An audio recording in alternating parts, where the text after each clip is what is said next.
नमस्कार, मैं हूं सोनी और मेरे साथ है पीहू। हम लोग एक शादी का गीत प्रस्तुत करने जा रहे हैं। शादी में एक रस्म होती है गुरहथी। गुरहथी में दूल्हे का बड़ा भाई जब आंगन में आता है तो गांव की सारी औरतें मिलकर गाली गाती हैं। भिखारी ठाकुर का एक बहुत ही लोकप्रिय नाटक है बेटी बेचवा। उसी नाटक से एक गीत सुनाने जा रहे हैं हम लोग। एही सुघर भसुरा के कैसे देहो गारी है, एही सुघर भसुरा के कैसे देहो गारी है।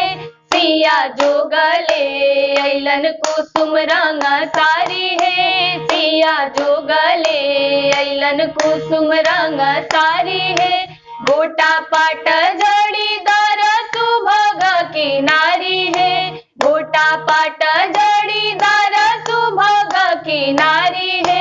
अचरी जरा कसी गाठ मझकारी है, अचरी जरा कसी गाठ मझकारी है।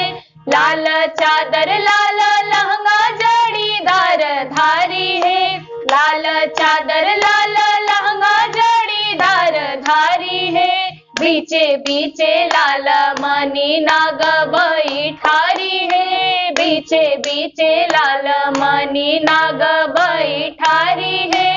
एही सुघर भसुरा के जाऊं बलिहारी है, एही सुघर भसुरा के जाऊं बलिहारी है।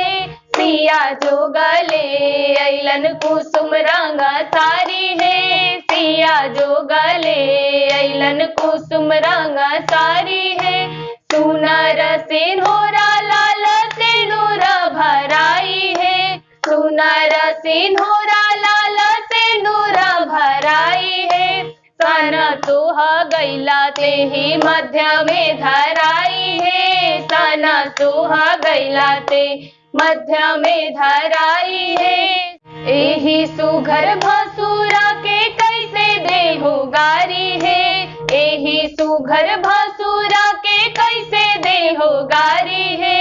सिया जोगले अइलन कुसुम रंग सारी है, सिया जोगले अइलन कुसुम रंग सारी है, सिया जोगले अइलन कुसुम रंग सारी है।